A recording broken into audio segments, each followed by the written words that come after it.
हरियाणा कांग्रेस के प्रभारी पहले के प्रभारी दीपक बाबरिया के रास्ते पर हूबहू चलते हुए नजर आ रहे हैं, क्योंकि जो गलतियां दीपक बाबरिया ने की थी वही गलतियां बीके हरिप्रसाद भी सेम टू सेम दोहराने का काम कर रहे हैं।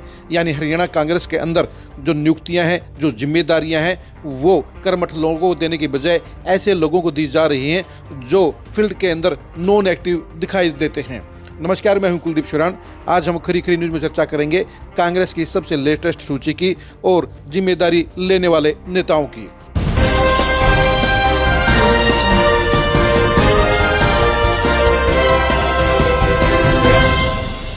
बीके हरिप्रसाद ने एक बार फिर से साबित कर दिया है कि उनकी वर्किंग का तरीका नहीं बदला है। उन्होंने आंखों पर पट्टी बांध रखी है। वो नेताओं की सिफारिश के अंदर चलकर ही सारी वर्किंग कर रहे हैं।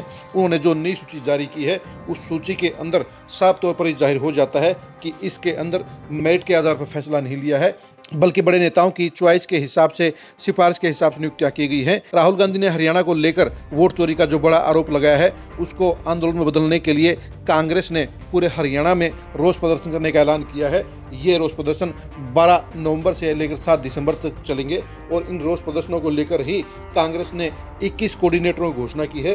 पहले हम आपको बताते हैं कौन से जिले के अंदर किस नेता को जिला कोऑर्डिनेटर की जिम्मेदारी दी गई है।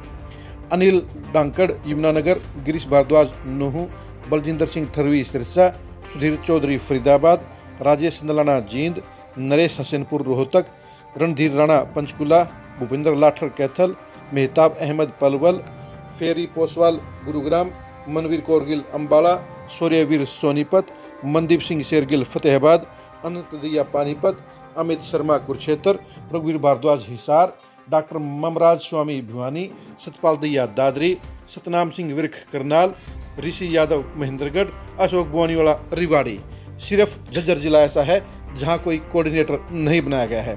अब सबसे बड़ा सवाल यही उठ रहा है कि इन 21 नेताओं के रिपोर्ट कार्ड को क्या जांचने का काम किया गया? क्या इनकी पिछले 6 महीने की वर्किंग को जांचने का काम किया गया? तो आपको जवाब मिलेगा नहीं।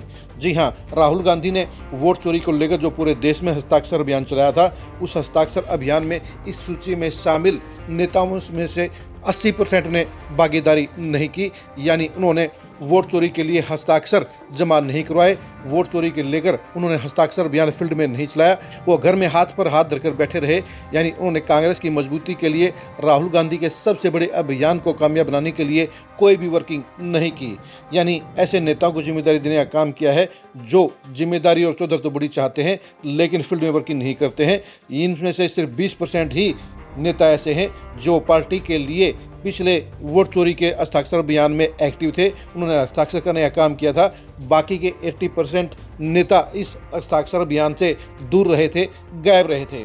अब आप खुद ही बताइए, जब 80% नेताओं ने हस्ताक्षर अभियान के अंदर भागीदारी ही नहीं की थी, तो ऐसे में इस वोट चोरी के अभियान को लेकर उन्हें कोऑर्डिनेटर कैसे बनाया जा सकता है? जाहिर सी बात है, उनकी वर्किंग को ध्यान में नहीं रखा गया है, बल्कि उनकी सिफारिश को ध्यान में रखा गया है। और यही वजह है कि बीके हरिप्रसाद भी सेम टू सेम वही गलतियां कर रहे हैं जो बाबरिया ने की थी और जिनके कारण हरियाणा में कांग्रेस का बंटाधार हुआ था।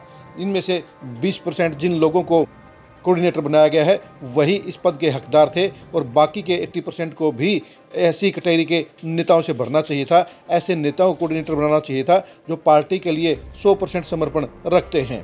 कांग्रेस के इन 21 कोऑर्डिनेटरों के बारे में आप क्या सोचते हैं? कमेंट करके जरूर बताइए। कांग्रेस के इन 21 कोऑर्डिनेटरों में से ऐसे कौन कौन से नेता आपको नजर आते हैं जो पार्टी के लिए जमकर मेहनत करते हैं और कौन कौन से ऐसे नेता हैं जो फील्ड से गायब रहते हैं? आप मेहनत करने वाले नेताओं के और काम चोरी करने वाले नेताओं के बारे में उनके नाम के साथ कमेंट जरूर कीजिए। आप कांग्रेस के वर्किंग को जानने के लिए, कांग्रेस की एक्चुअली खबरों को जानने के लिए लगातार खरी खरी न्यूज़ के साथ बने रहिए। आप हमारे फेसबुक पेज को फॉलो कीजिए, आप हमारे यूट्यूब चैनल को सब्सक्राइब कीजिए। नमस्कार।